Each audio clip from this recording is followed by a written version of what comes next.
And at the end, when we say, "My name's Adrian and I'm Alex," you can sign out as well.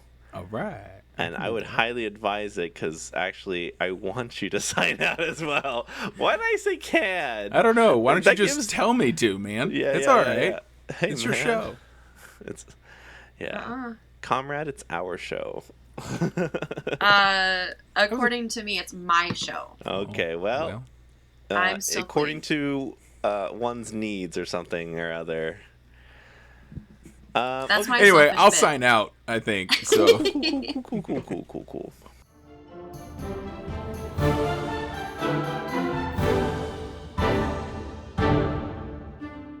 Hi, and welcome to another episode of Dungeons and Degrees. My name's Adrian. And I'm Alex. And today, our returning guest, John Hazelwood. Welcome back. hello. Ugh, so happy. Sorry. It's a good voice. Do you know that? You've got a good voice. Oh, hey, thank you. I appreciate it. Yeah. It's probably it probably comes from my dad. Papa? My papa. Daddy Hazelwood. Yeah. Reverend Hazelwood, so I was exposed to lots of public speaking early on in my life. Mm-hmm. Yeah. You ever use you as like, and this is my son, as like an example? Yeah, my dad was actually really good at avoiding that. I think that I got very lucky as a preacher's kid, where my dad was, he was very, like there would be people in the congregation who would come up and be like, "Hey, are you gonna follow in your dad's footsteps and be a preacher?" And my dad was just like, "No, I don't want to encourage him to do that, unless he feels like he wants to do that himself." And was always pushing me to think for myself, and was very guarded against that sort of thing. And so he also kept, like, he would occasionally talk about stuff, but he usually asked me beforehand if it was okay if he talked about me in his sermons and stuff like that. So I appreciated that a lot. That's an autonomy. Hell yeah. Yeah. Speaking of religion, D&D. Yeah. Your eyes. And now I worship Satan. No. Hell yeah! Let's go. How's your game been going? It's been, what, since last we talked, maybe 2 years, maybe more? Yeah. We're Maybe still 4. going. I don't even know how long. I was definitely in Texas at the time. It was early 2020 because you were one of our earlier visits. I was in Alpine, I think. And then we also had you back with Justin. With Justin, but that was not that far apart. No. Right. So, I think pushing 4 years, if not. Right before you moved back up. Yeah. Which was in August of 2020. So, but it probably, I think Justin, with Justin was like right before we moved. And then the other one was before that. But yeah. You're still playing that same campaign. Same campaign. It's still running. We're still doing mostly weekly sessions. We've gone through a rough spot the last month or two. But in a game that's been running for 5 years, it's pretty good to not have that many rough spots. And it's just been a scheduling thing recently where we've had more than, because we decide with everybody there, if there's 2 or more people out, we won't play. If one person's out, we'll play through and either have them sit in the back seat or, if there's a convenient story thing that keeps them out of the scene, then we'll do that. Or somebody else will play their character. But if there's 2 or more, that's too much, and it's too much to have to bring everybody back up to speed. So it's just better. We've all agreed to call it there. But yeah, it's still going. We did decide a while back to go offline, and we can dig into that a little more here in a little bit. But there's also been different. I was a stay-at-home dad for most of that time, and then in the last about a year now, I've been working again full time, and that has pretty significantly changed things, mostly for me, and the prep levels that I put into it. And there's a little bit more winging it now, which honestly, there's been some of the best sessions in that, where we're just sort of going with the flow, and it's more collaborative and exciting. Of course, I feel like I've fallen into the trap, and my players have fully just jumped on me when I don't remember names, or I have to make up names on the spot, and they like dig in on that one a little more now. But I've had a pretty good arc. It's been easier. They're getting into the later stages. They're all, I think, level 15 now, which is getting also. Any prep I do is trying to find something that's hard enough for them to fight. Right. Because I'm also very lenient, and they have lots of things and feats, and they're a little OP, and it can be hard to challenge them. Then what is that? 2,000 chickens. Yeah. But then I have to keep up with all 2,000 of them. So 8 billion genies. Yeah. What were you asking? When you decide to when you're making an encounter for this, for your team, for your players, you say they're OP. What are the things that assist you when creating those characters? Is it legendary actions, giving the baddie some cool ass weapon, or some sort of unique ability? Yeah, so I've had to mix it up, and I've had different strategies have. It has been successful in varying degrees.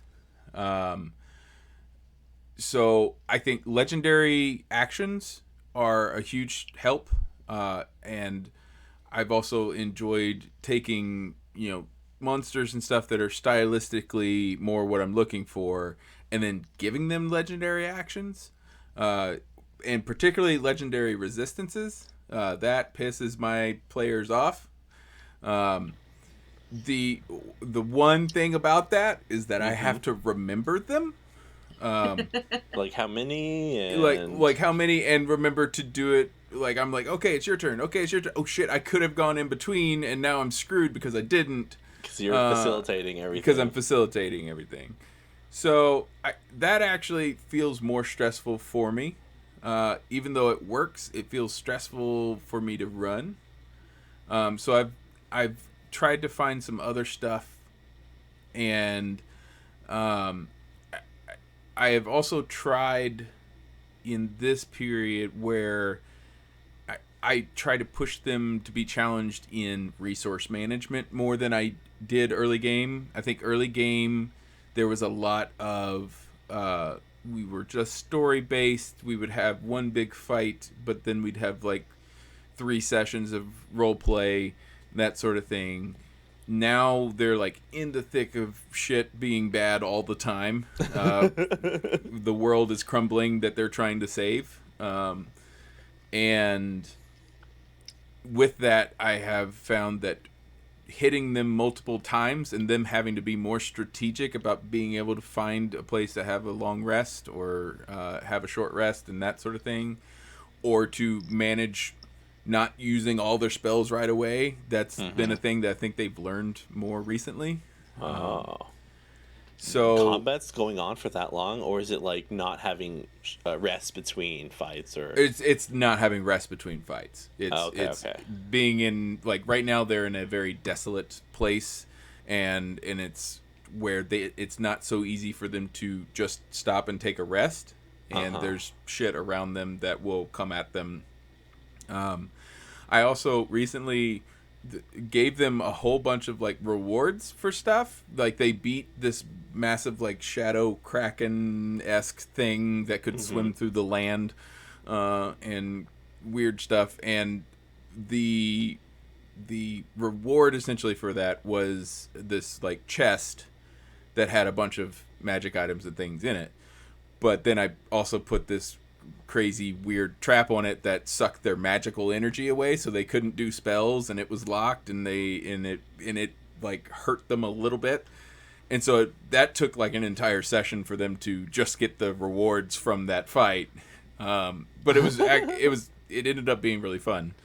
And they got like multiple legendary items. So yeah. It was worth it. Gotta fuck with them a little. Yeah. I gotta make them earn the things that are gonna make me hate it later.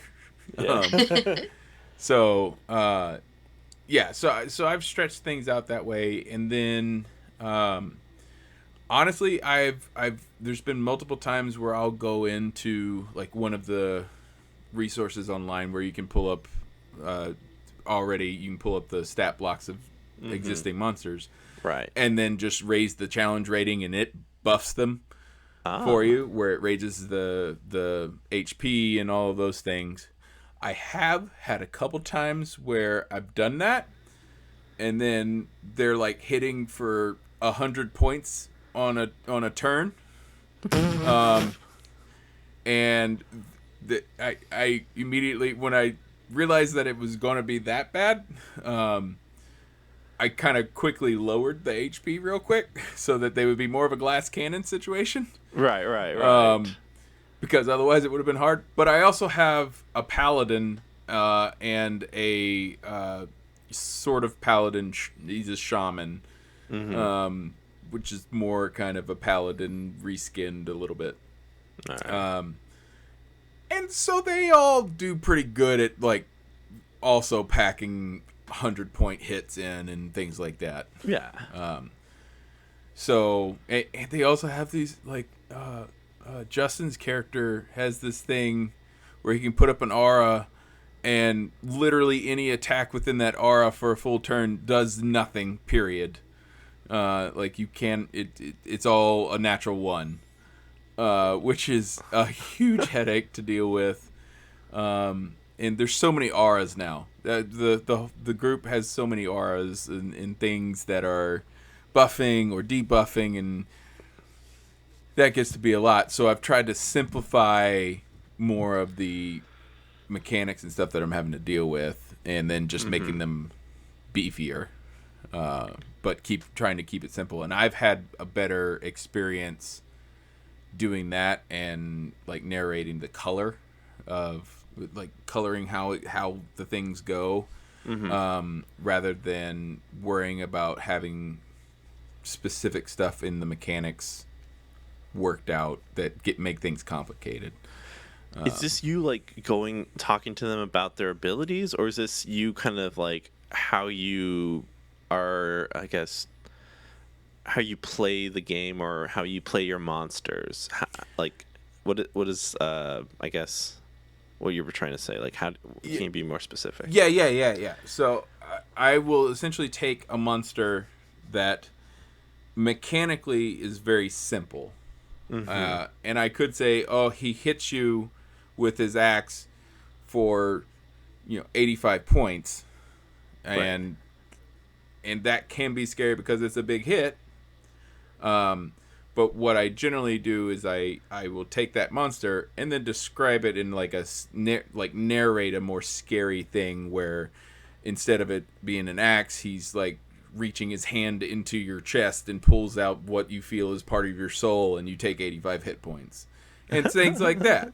But mechanically, I have less as a DM to have to keep track of and remember, so that I don't get bogged down. I think early on I tried to make things more interesting and more challenging by making it a lot more complicated, which ended up actually being a worse session because there was lots of sitting and waiting and trying to figure out how something works, or trying to remember, or being like, oh shit, actually this last round before you go, I forgot you also take this much damage, and then people getting me upset because they're like, oh, but you didn't remember, so I don't think you should get to do that. Like, the table's all understanding and great, but it causes extra stuff. Yeah.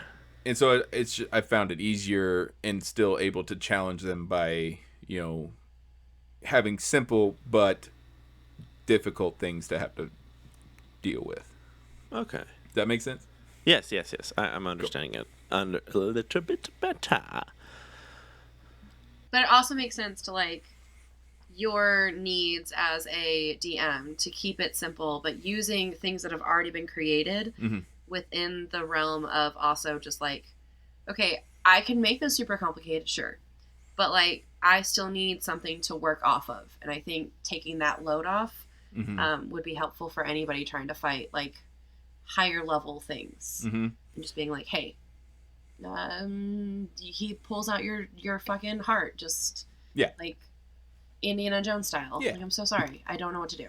Like, you weren't ready. I hope you heal. I hope you can heal from this. But that's Go what with happened.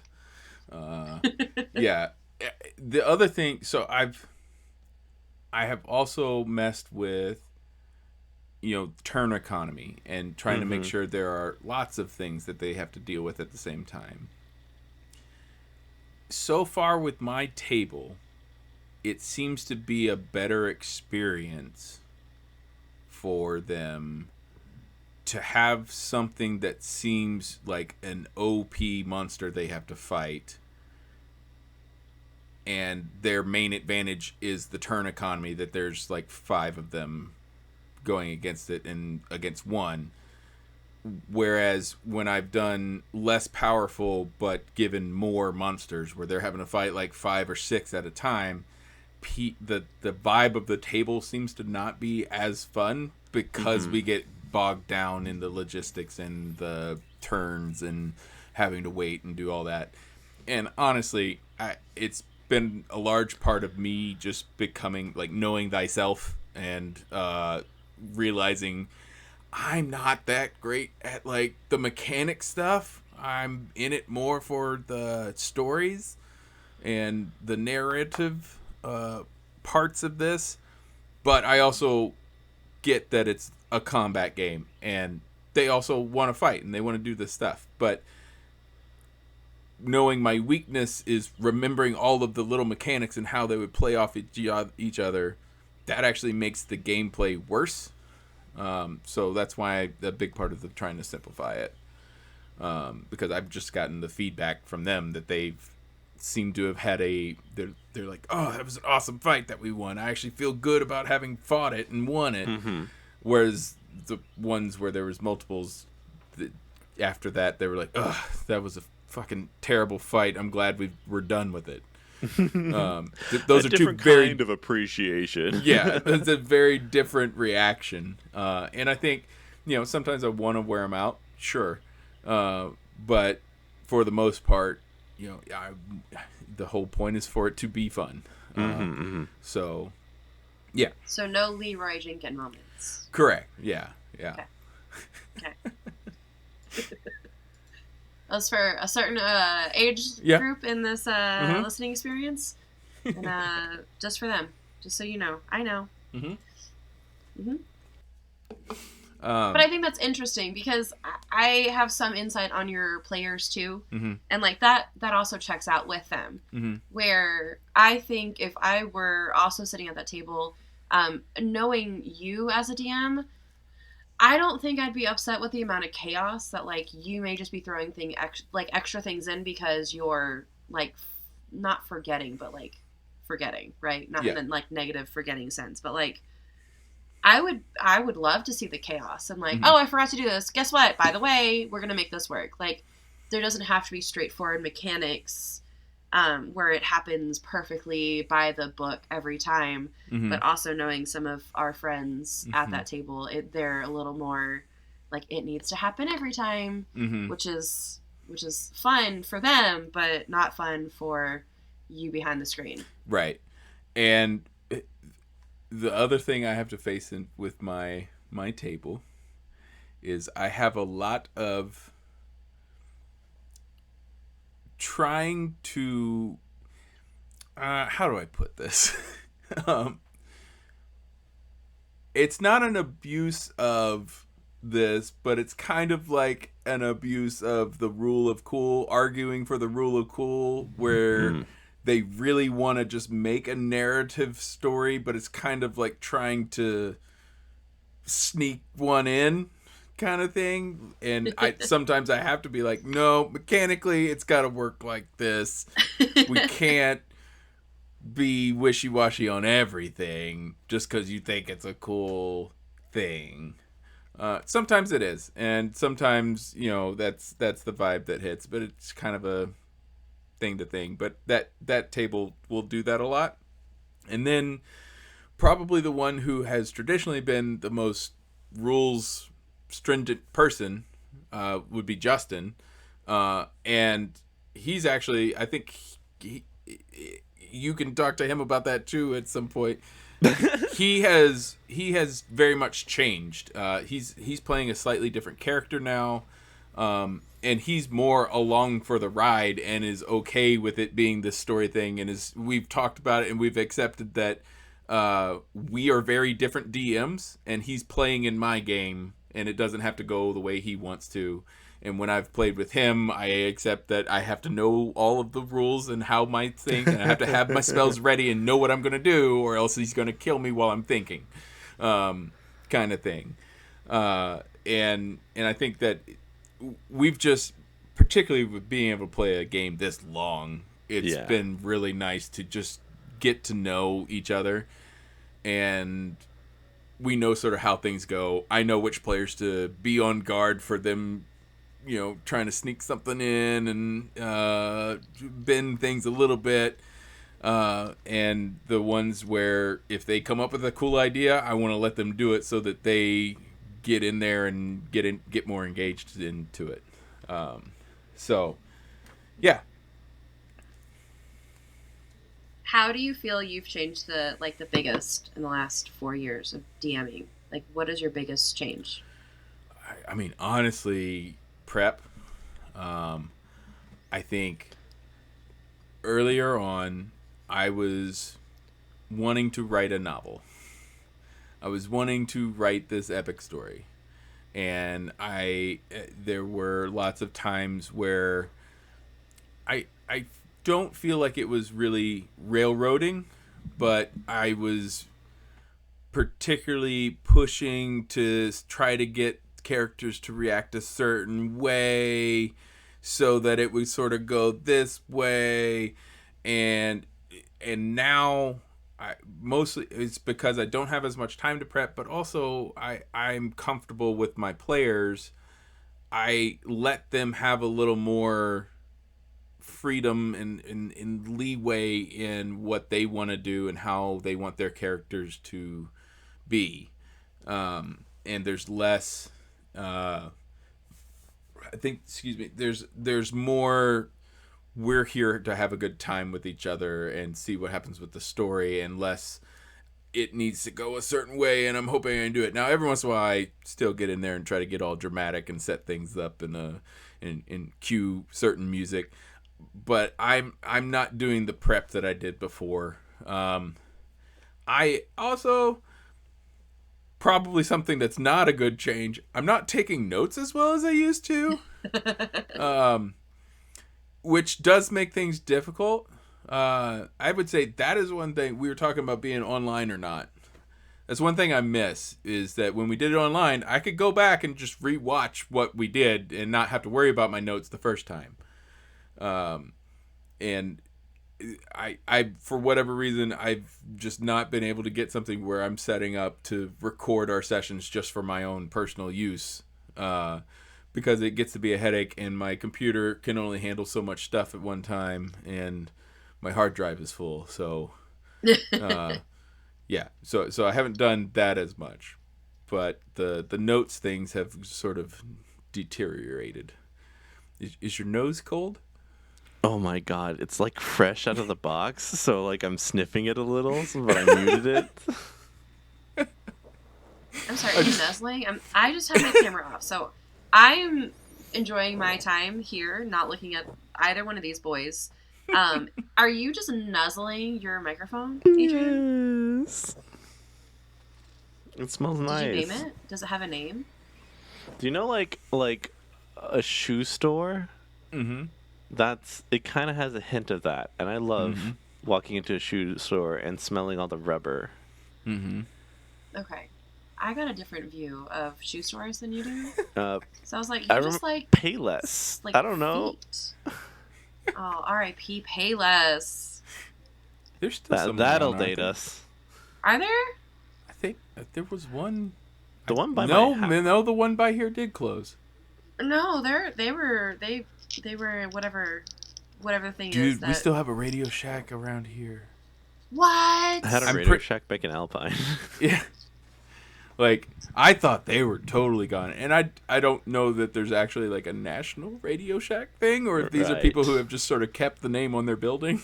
But, yeah, I don't know. Anyway. They're still kicking. Yeah. Sorry, I was just sniffing my mic. Here's our bunny trails. What were we talking? Were we talking about, like, the mood and not taking about notes? Yeah. Things that had changed for me. John, to stop taking notes. Yeah. Do you feel like your players changed as well? I think some have, yeah. A couple of them have come, I would say, have come out of their shell a little more. They're more and more free to express crazy stuff. And there's also, I think that we have gotten to a point where criticism in game between the characters is more isolated to in the game and doesn't become table drama. Like, people recognize that we are playing the parts. There's not as much like stress after the game with how things went, and most people are like, hey, that was awesome how you did that, how you like argued with me about things, and like people are cool about that more. Whereas I think early in the game we would have a session and they're like, dude, are you all right? Because I'm not mad at you, I'm mad at your character, or my character's mad at your character, not me, and all those kinds of things. And we're just more comfortable with each other.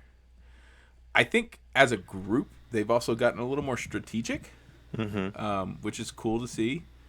When they really try to work with each other and are setting each other up and they're like thinking about that, that's fun. That's fun to see them do. A lot of times it's chaos, but every once in a while they have these moments where they really kind of set each other up and it goes well.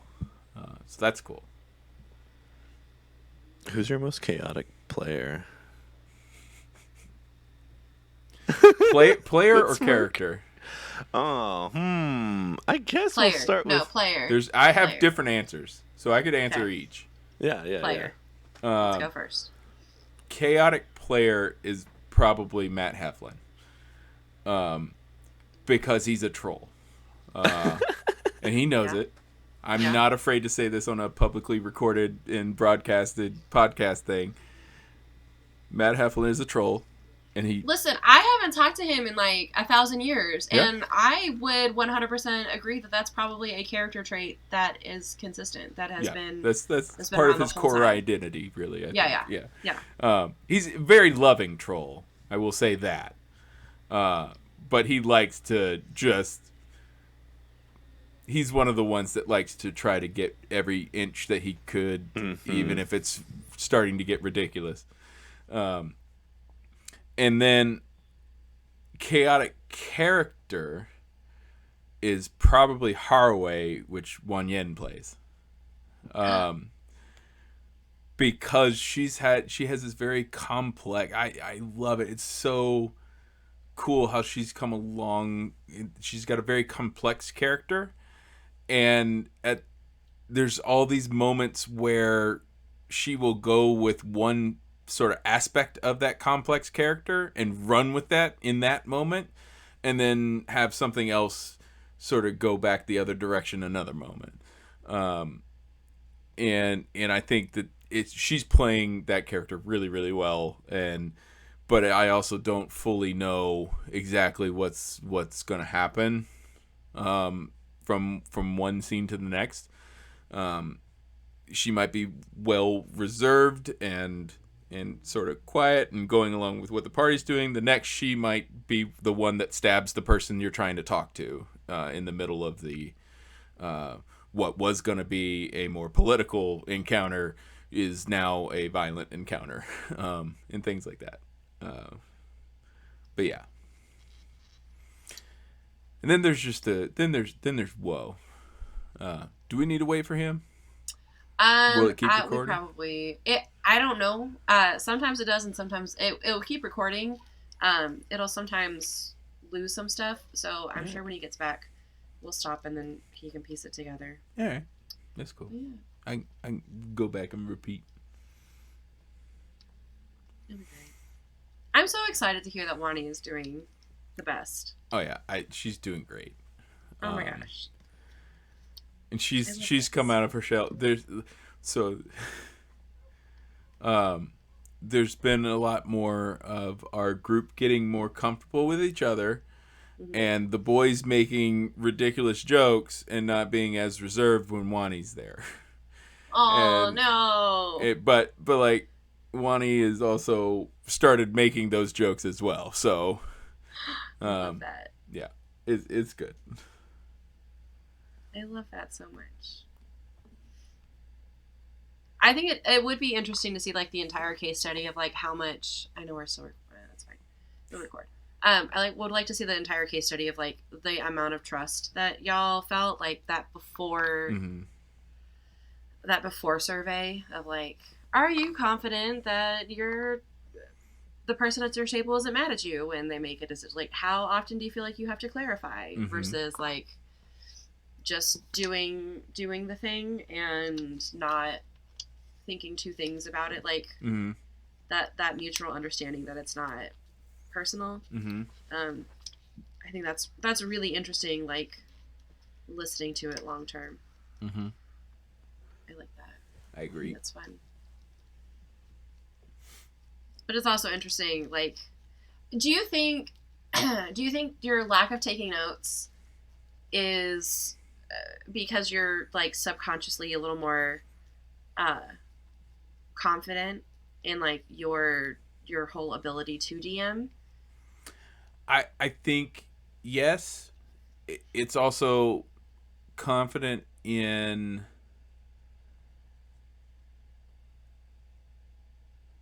my players are pretty good now. They weren't always great before with keeping notes. They've done better with keeping notes, but the story has gotten as we've gone on, like early on, big sprawling thing, and we got to bring all these things together and all that.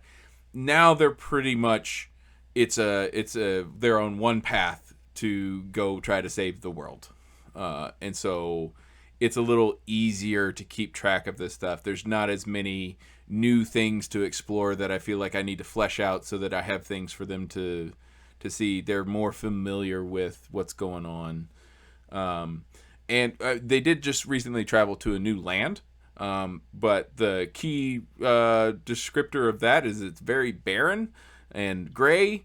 I mean, it's Shadowfell, but it's also like everything's monotonous, and it's easy to describe monotony over and over again. So that's a little easier, and in the main points of the story, I feel like I've been able to retain what the story is and who they've done, and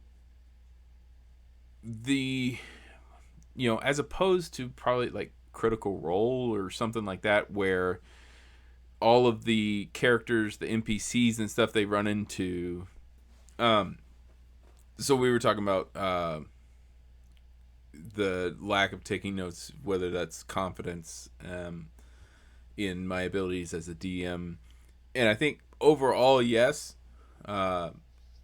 It's also where they are. Like, the story is less sprawling, and there's fewer unique things to discover now. Like cities with their own character and stuff. Like, they've kind of got a lay of the land for the most part.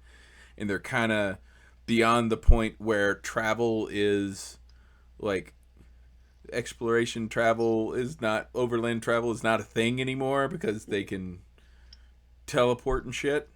So there's not They just go to the place. And Adrian, welcome back. Yeah. I have no idea what we were talking about now, so I am so sorry. you're gonna have to edit the shit out of this. It's all good. I'm working on it. What were we talking I don't. You guys, when I came back, you were talking about the planning thing. No. The note taking beyond thing. that. Cool. I'm so sorry. I got us off track. That's all right. Listen, I crashed out twice. One was my fault. The other was it just wouldn't want to load my face. And you know what? I got a good I don't face. understand it. It's I don't understand why. I got a good face. I got a good face. Yeah. I gotta show it. Yeah. Okay. I'm looking at my eyes. I look fucking tired. It's that time of year. It's that time. Like I love spring ending and summer beginning, and I know in a lot of the country that's not we're not. Y'all are still like hard in spring, but we're not. We are looking at summer. It's right here. That's the majority of what you have. Yeah. So that's why I left. I don't blame you. But also we're going to the northwest. We're trying. Oh, nice. You should join us. You can come with us. Yes. No, I'm good over here. I get all 4 seasons. There's hills, there's trees, there's grass, and I mean like real trees, not shrubs that you want to call trees. Hey man. Oh, we And said it's the as tree as we're gonna sir. get. Northwest. We didn't say the northwest of Texas. We're not going back to the Panhandle. Yeah. How that's dare good. you? How dare you try to put us back there? All I'm saying is I love being in the Shenandoah Valley. It's pretty awesome. So That was my first y'all could come piece. here. I think Shenandoah. Shenandoah. Yeah, it was my first piece in band. My middle. my daughter's doing the community choir, children's choir thing, and they did that this year. It's such a good piece. It was really good. Yeah, it's a good piece. Do you like these niche conversations, Adrian? Do you think our audience is really going to get in? They're going to tap in there? I'm trying to fix something I broke. Why are you breaking so much What stuff? are you Does this happen doing? every No! episode? No! Sheesh. It's because I got a new thing. Oh. And I saw it did like a rainbow light, and I really want the rainbow light to show up. Is that the MV7 Yeah, plus. with the rainbow light? Yeah. Sorry, buddy. I needed one. Listen. Okay, I'm Wait, sorry. but you couldn't attach that to your stand? Mm-mm. Why not? It don't fit. Okay. Hold up. I'll show you But- this part. Did it come with it? Yeah, that. Dude. I shouldn't have asked. Dear listener, I hope you enjoy this how-to that you've just Does it have an experienced. adapter? There's usually an adapter between those. Look at, what's the old one you had that was on there? Hold it up. Nope, not the part you're holding, point that towards me. Oh. The gold part that you're holding. Does that screw out? I bet it does. Does the gold part screw out of the black part? Oh. I Yep. don't know. But I bet it so does. that thing, I need that Yeah. out. Yeah. And I Or need- put that into the Shure stand thing and then screw that onto your mount. Yeah. I work in a music store and we sell that stuff all the time, so Oh, okay. I've had multiple people have that issue. John Hazelwood is now our Wow. technical Doing director. tech support here. Yeah. Happy to. Okay, listen, but look Yeah. at this, Alex. Alex, look at this. Oh, hold on. Hide. News. Okay, Doesn't I it see look you. There's funny? that much poof. Yeah, there's so much poof. Look. Boop. Doesn't it look like it just got circumcised? That's why I Alright. looked down and I was done. I was not going to add my feminine ideals on what just went down. It's like when It's- someone like shaves their head and they're bald and it's just like poop. That's like, No, oh, okay, so you the have first a tiny one- head. Right, the first one is like the Tinder profile picture. Uh-huh. So like when you meet them or when you swipe on Tinder and then like you take it off and that's what you see in person. When you meet them. Yeah. I've had that happen. It's not a good time. Wait, what? Explain. The picture, swipe, meet them. Yeah. Oh. Was it a complete catfish or like a little like what was the level of degree of catfishing? Like 35 degrees. All right. That's a lot. I think it is. It took me. I'm like, oh, you were looking up. Okay. And I just couldn't see the rest. Okay. Yeah. My perfect type of dude is I'm not doing anything less than 6. I'm so sorry. I am that standard. Like I'm not doing anything less than 6 foot. I'm not. I did. It was cute. Our pictures were easy. They were like face, but like no, it's not worth it. It's not worth my time. Anything below 6 foot. How tall are you, John? Sorry, short kings. Are you short king, John? No, I am 6'4". Yeah. I haven't met you in real life. Sorry. It's all good. I am a big dude all the way around. John is my favorite dancing partner I've ever had in my entire life. Really? Oh, Absolutely. I didn't know that. Absolutely. I will say that 10 out of 10. What you guys dance? Sweet. 1,000 out of 10. What? What you guys dance? I know like Justin does the ballroom stuff. Is that what y'all did too for a time? Swing dancing. Yeah. Swing, swing sorry. dancing. Ballroom. What the fuck? I don't know what I'm talking about. How dare you? I mean, that's part of it. Okay. See? Or swing dancing It's can be part of ballroom. Yeah. I guess. It was all started. It's Yeah. it all began. I have a video somewhere on my Facebook that has I made that like mashup video to the Michael Bublé song from when we did the period dress up swing dance thing. Oh my god, that was my first one. That Uh-huh. was the Silent Wings was my first like event. Yeah. It was good. It was a good time. It was a good time. It was so good. It was the best of time. It was the worst of time. Now that you're offline, Uh-huh. and I'm trying to come back to it. Yeah. I was wondering if we were going to get there or if we were just going to go tangent from here. It doesn't matter. Listen, I think our last episode with me and Alex only, I think we just did a catch up. Uh-huh. And we talked a lot about our feelings and shit. And then we just and then we wrapped it up. Okay, from that, I'm so sorry, John. From that last conversation, right? Uh-huh. We said we were going to be a little more selfish, which, right, we can both acknowledge that maybe us being selfish isn't actually like what normal people would deem as being selfish. Mm-hmm. I went and talked to my therapist about it. Yes. And she was like, yeah, you're right. And I was like, what? And she was like, no, you... She was like, you don't say the entire truth when you don't feel safe, right? You like sugarcoat it. And I was like, yeah, but then like I eventually unsugarcoat it when there's a problem. And she was like, no, you really don't. I was like, what are you talking about? She goes, no, you like at no point make it ever sound as serious as it is. And I was like, oh. And she was like, so I think you're right. You just need to like, just whatever verbal vomit you think you need to say is what you need to say. And then we can, like, you can always go back and fix things, right? Mm-hmm. But the issues I seem to be having with my parental unit is because she did not identify the actual things that were going on. And then she's, like, completely blindsided when I'm like, hey, it actually kind of fucking sucked. Mm-hmm. And she's like, no, I thought it was fine. Like, you never ever complained. Right. I was like, no, like...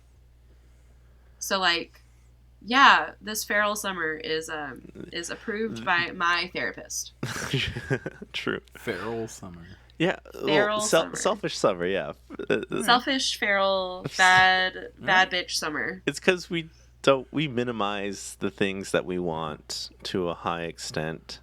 And we were talking about it and we were just like, you need to be more selfish, or we should try to be more selfish. And I'm like, that feels weird. Uh-huh.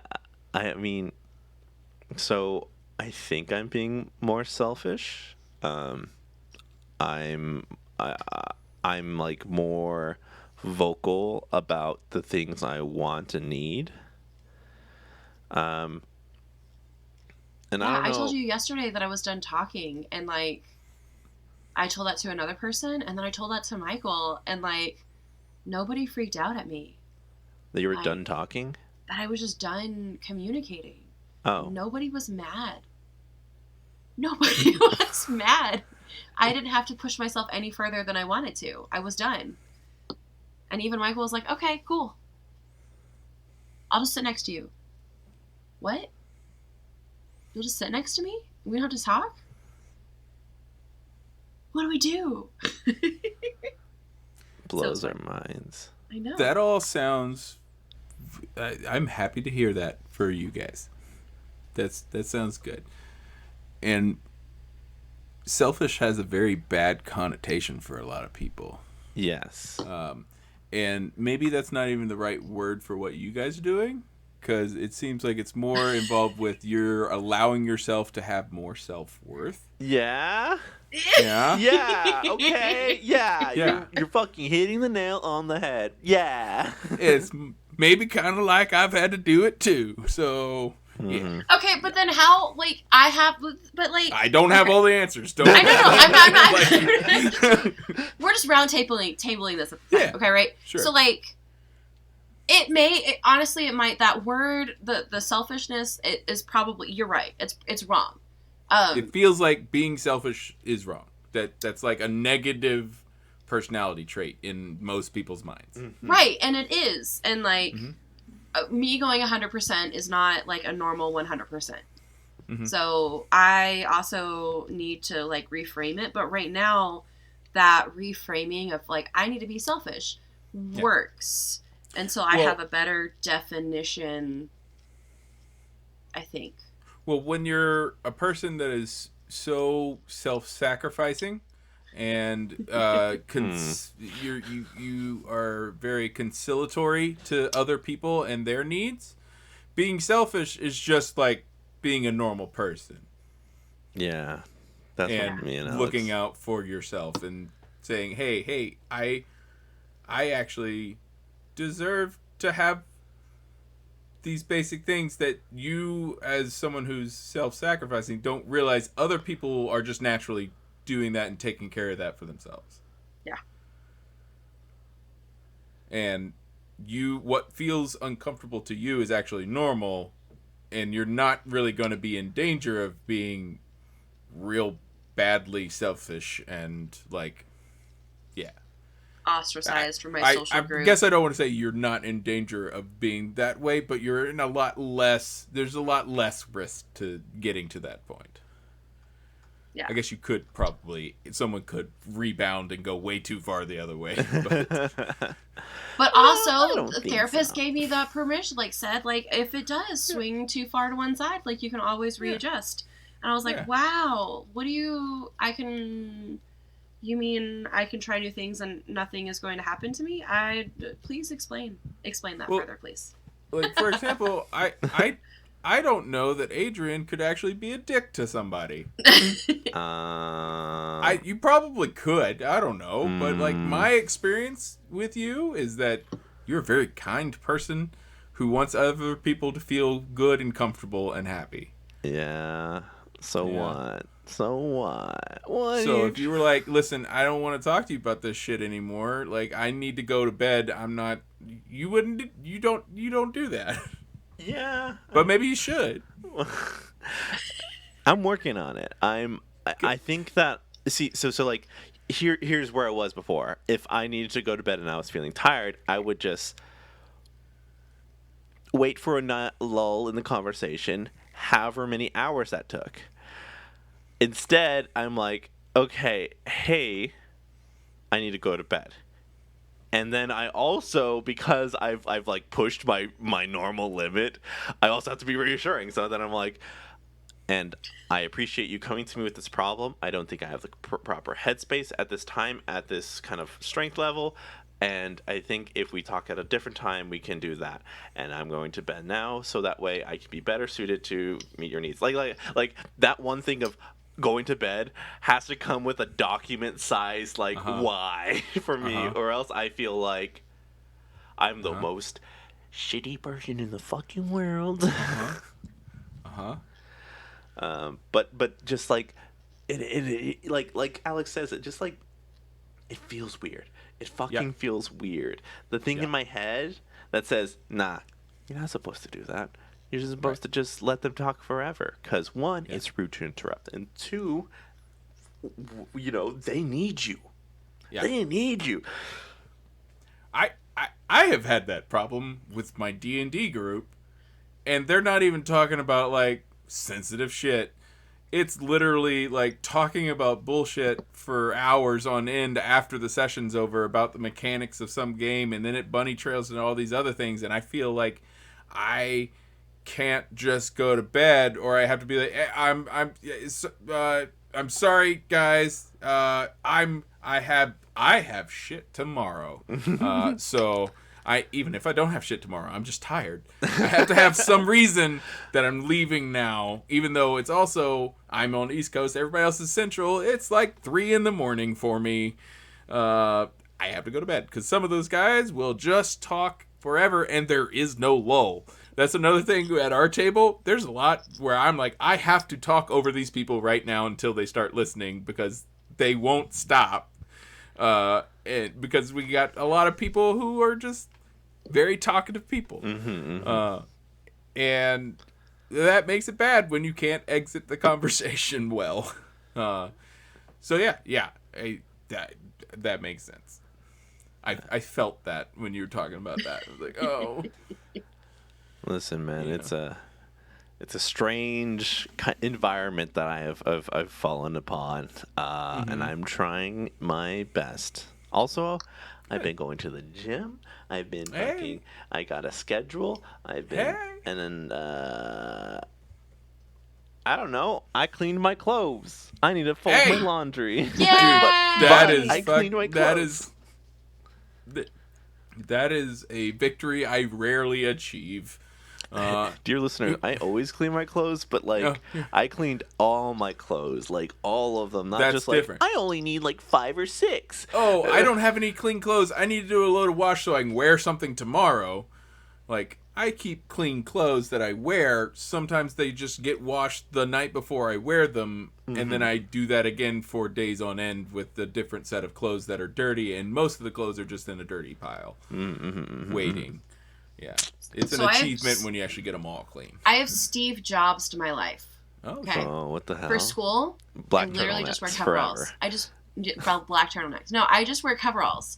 And the thing is I wear the same set of coveralls Monday through Wednesday. So I wear one pair for 3 days. What are you gonna fucking? It's like heavy fabric. It's like, you know. Yeah, it's like real shit. And like, I'm not running around and sweating. And like, even if I do, it's usually on like Wednesday, right? Like, that's the worst day that I run around and do shit. And then Thursday, I have to wear a Cub Scout uniform or a Boy Scout uniform, because I'm so cool. And then Friday, I'm like, cool, I'll just wear jeans and a t-shirt, right? Because I can wear jeans and a t-shirt. So, I as like somebody who's neurodivergent, the amount of stress that I do not feel, like having to either have clothes that are constantly clean, or like I have 2 sets of hanging up in my closet right now. Like, I'm good for 2 more weeks. I could be, right, assuming underwear and like under things, right? But that part, like, especially since going to a job is so automated, like that doesn't change. That has been so helpful. And I don't know if there's some way that you can get to that point, because it's like, it's so good. I will say, not being a stay-at-home dad and having a job has significantly helped me because of that, having that automation that I have to go to work every day. I have to go see other people. There are things I need to do to make sure I'm on top of it. They're not going to have sticky hands. The one thing that is hard for me is, as I have mentioned before, I am a large guy, and I sweat through everything, and I wish I didn't, but that's how it is. So I don't get the opportunity to rewear the clothes so much, which has been a struggle. Yeah. But yeah. What are they going to do? They're going to yell at me that I'm smelly? That's fine. Kindergartners, absolutely. They are going to absolutely tell you that you smell. They're brutal. They will. They have no sense of decorum. They have no. They're like, this is my reality, and I'm going to let you know what it is, even if it makes you feel bad. I had one student tell me that I smelled like hazelnuts, and I was like, I don't know what that means. I don't, is it good? Is it bad? How do you know what hazelnut smells like? Do I smell like Nutella? Is that what you're trying to tell me? Like, I'm chocolate adjacent? Is it an earthy? What are you... Well, if maybe the kid maybe their parents use hazelnut coffee creamer, which has a very strong smell. Possibility. I'm just... Yeah, this is me and my neurodivergence trying to solve the riddle that you just threw out. No. I know. That's why I proposed it to the table. Cause... My guess is coffee creamer. Okay. It smells like coffee creamer. No, hazelnut coffee creamer. Well, I don't know. Which isn't a bad smell. Doesn't matter. I couldn't even tell you what coffee creamer smelled like at all. Oh, well. I know. This pizzazz is natural. As a Hazelwood, do you naturally like hazel things? So when I was in high school, I was called Hazelnuts a lot.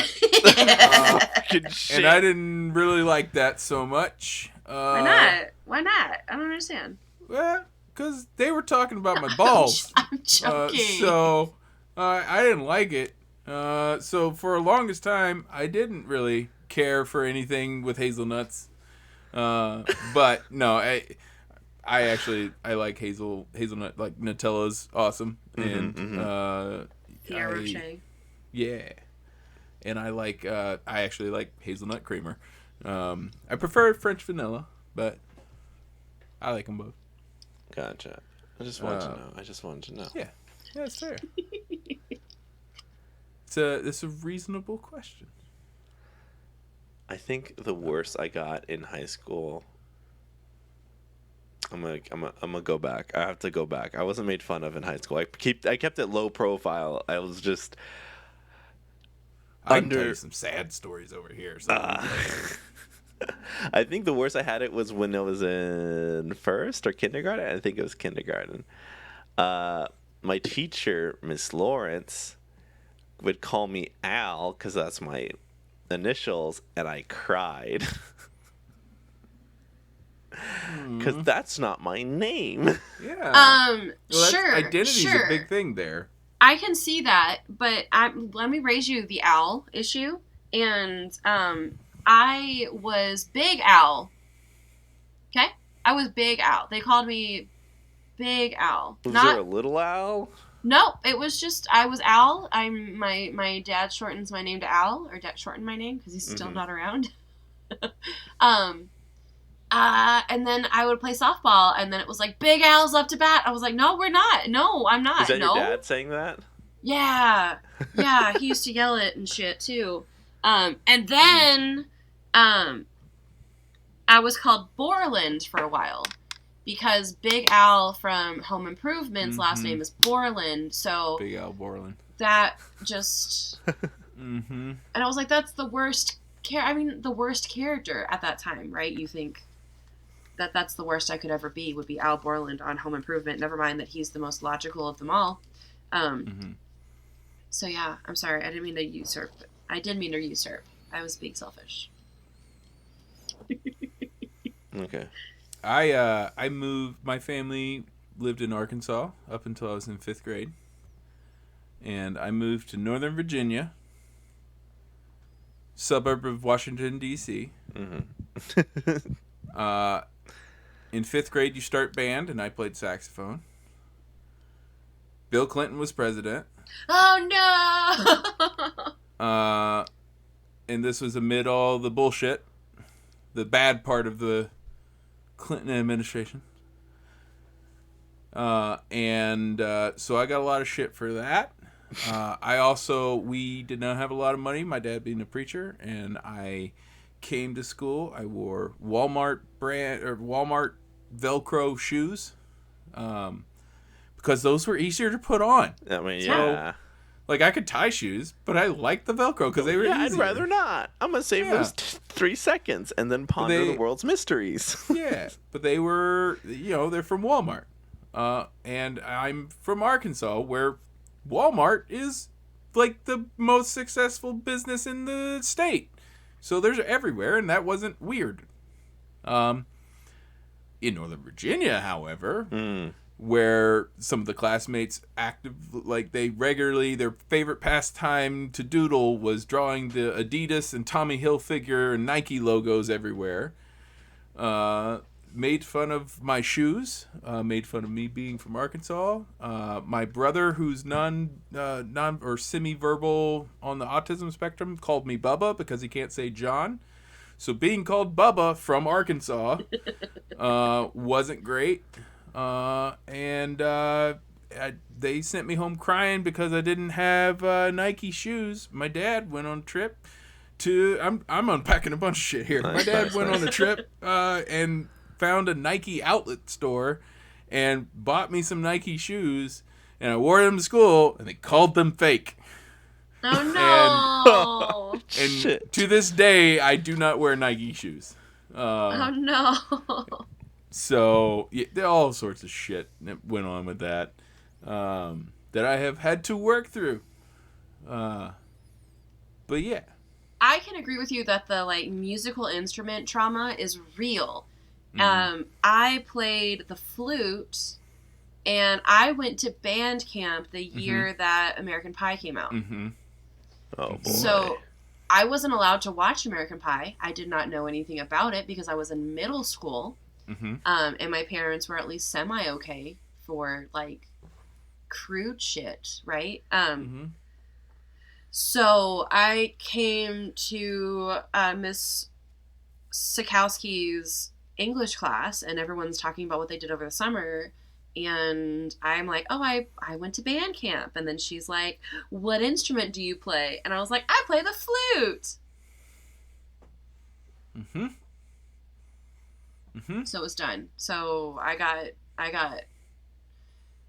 masturbation jokes for the whole year. It was so fun. Yep. Yeah. Sure was. I'm sure So that's fun. the word that you use for it. It was fun. Yeah, fun. It was so fun. Yeah. I broke my D&D trombone. Whoa, what? I You broke my your trombone, and I left that school in shame. Oh. That's it. I didn't get made fun of. I just got shamed. I shamed myself. No. What were we talking about D&D wise? So, because you started to bring it back to something, and then we bunny trailed again. That's crazy. the end of the episode, John. I can't Yeah. tell you. Yeah.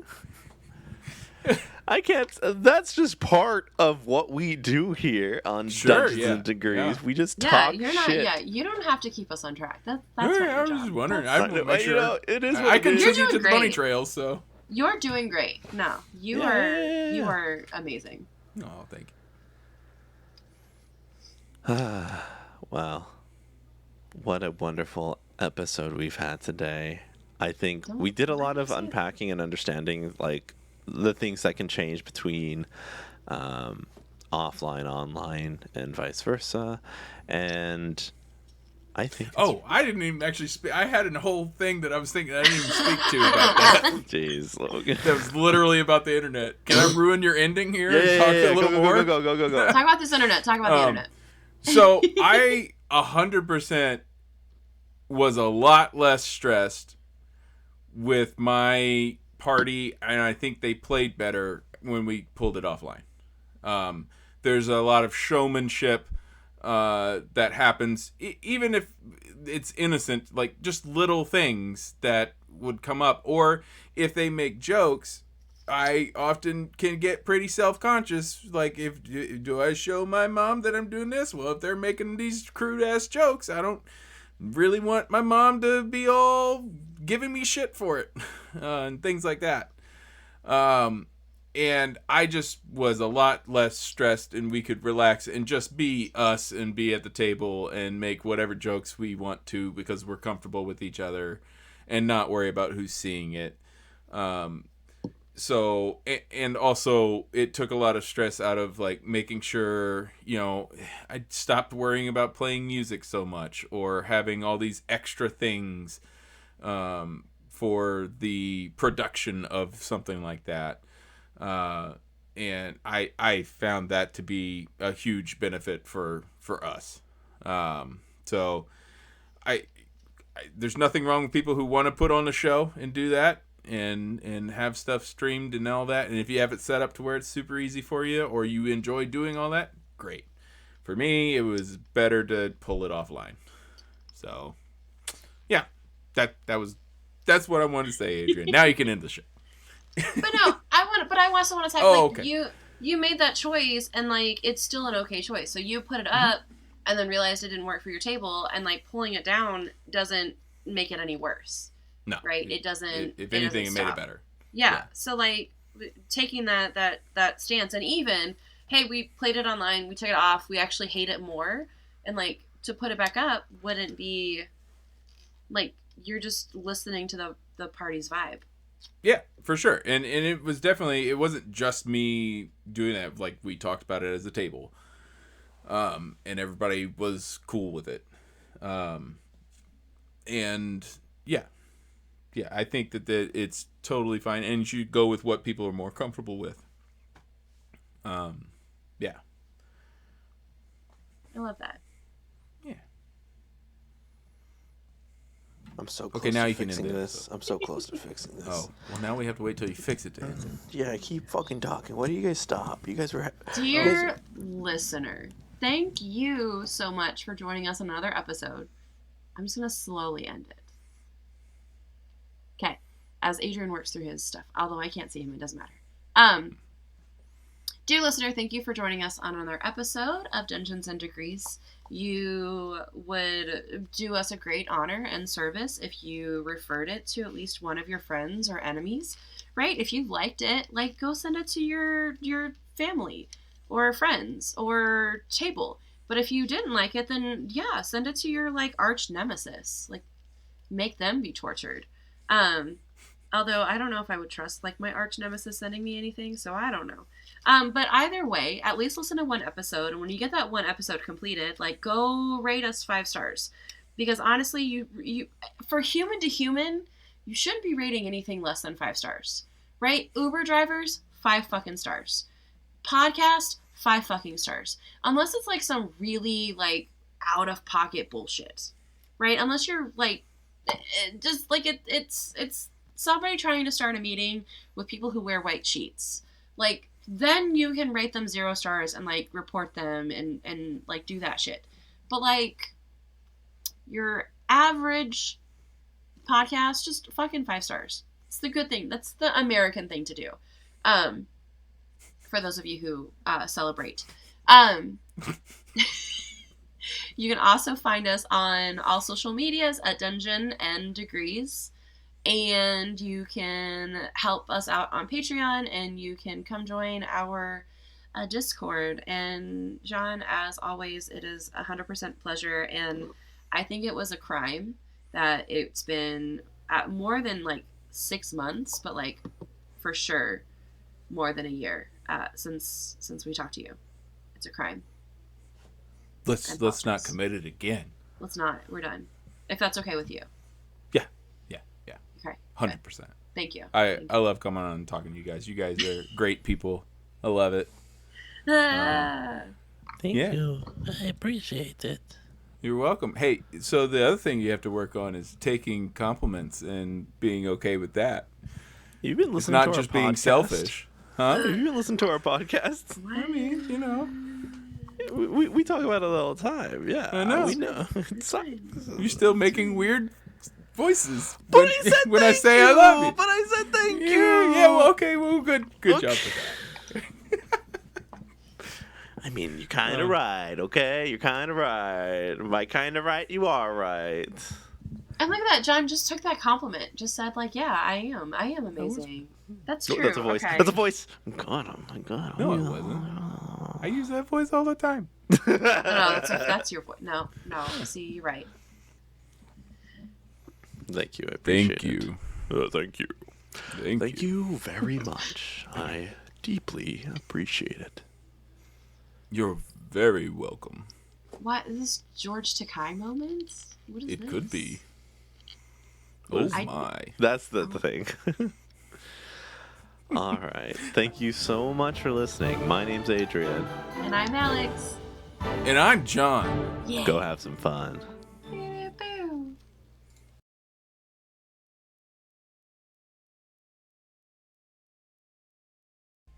No, you don't. But this is audio format, isn't it? It's audio and now also streams on the YouTube.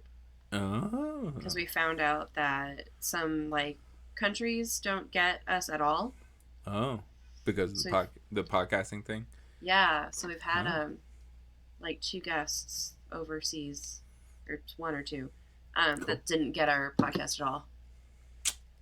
Bummer. So yeah, so we do the extra little mile, which is either it's me never staring at the camera, because I'm in my autistic burnout by the end of the day, and today it's making beads. I have so many of them in front of me. They're so fun. That's good. You wanted a bunch. I did. I do need a lot, but like, there's a lot of them. 1, 2, 3, 4, 5, 6, 7, 8, 9, 10, 11, 12, 13, 14, How many kids do you 17, have? 18, 19, 20, 22, 23, 24, Answer that 25. later. How many kids do you have? There's like 100 kindergartners. Oh, well, you don't have that many then. No. I have a whole bunch at school too, because I recruited Oh. the 4th graders to also help me. And so I okay. think that's what I'm also going to do. That I have a 4th grade project that I'm at about 50% are done, and then the other 50 are still doing it. And so I think what I'm going to make them do is like stuff like this, like making the beads, and then making backdrops and whatever signage we need for the art show. So they have that like input. Cool. Outsourcing my labor. That's the way to do it. It's, Delegating. Listen, it's the only way. Although you gotta trust. I like that. I hate that, right? Because at that level, you gotta like, okay, but accept that it's going to look like an Like 8, those beads 9. are not going to be that great bead. Yeah. And it's okay. And like, they're gonna go to the kindergartners, and the kindergartners are gonna love it because they made little like medallions, right? So we learned how to make beads last week, which was terrible. And then this week they made little like blinged out medallions. So like today, one of the pictures is like the 100% emoji, and my kids were like, "We're all gonna make that." So I have like 16 different renditions of like that 100% emoji as a like chain medallion thing. Yeah. The kids are out here are wild. It's so cute. But they get on their little piece, like whatever's popular in the moment is really funny to hear. So yesterday, completely different side tangent. Are you ready? Yeah. Yesterday, my kids are kindergartners. Yeah. Started Which I have chanting. Right. No, they're feral. Yeah. Started chanting, and let me see if I can play this so y'all can hear. You sent that video. I did send this video, and I'm sure it was not well received because okay, I'm ready. Ready? Okay. Yeah.